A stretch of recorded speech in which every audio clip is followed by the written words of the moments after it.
But as the famine persisted, he had nothing left to offer, until he remembered a very precious jewel on his ring, a gem so rare and valuable that nowhere else in the world could one find its equal. A commander in the value of jewels, it was said to shine even more than the star of Venus. The king sat and thought deeply, until he came to the conclusion that he should sell the ring's gem to neighboring countries, and use the money to save his people from hunger. The just ruler could not bear to see his people starve while he enjoyed peace and comfort. He believed that valuable things were meant to serve people in times of need. He saw his people restless and crying, while he himself could not rest in peace. They say you should not keep treasures when your people are crying and grieving. Woe to the one who drinks sweet water, while people suffer thirst and pain. The king's close advisers tried to dissuade him, saying, "Oh, just ruler! This gem on your ring is extremely valuable. If you sell it, you won't find another like it." They blamed him for giving away the gem, saying such treasures should not be parted with.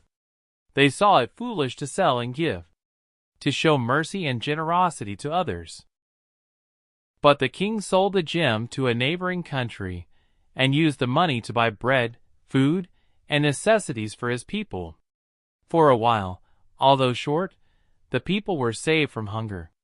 They thanked God and praised the king for his generosity, and longed for his long life. For a whole week, he gave away his treasure to the poor, the needy, and the hungry. The king's close advisers began to speak to him again and said, "Oh, just king! Did you see how much that ring's gem was worth? The money from just 1 week of its sale wasn't enough. That gem was worth much more than what the buyer paid. They took advantage of your generosity. A gem of that value could have supported the people for a month, maybe even more. How could you sell such a rare treasure for so little in a time of such dire need?" The king became upset by their words. With sadness in his heart and tears in his eyes, he calmly replied, "I knew what I was doing and what I gave, and what pain and sorrow I must endure.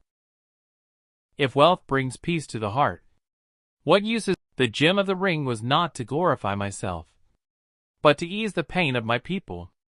Let others rejoice in their treasures. I find joy only in the relief of others."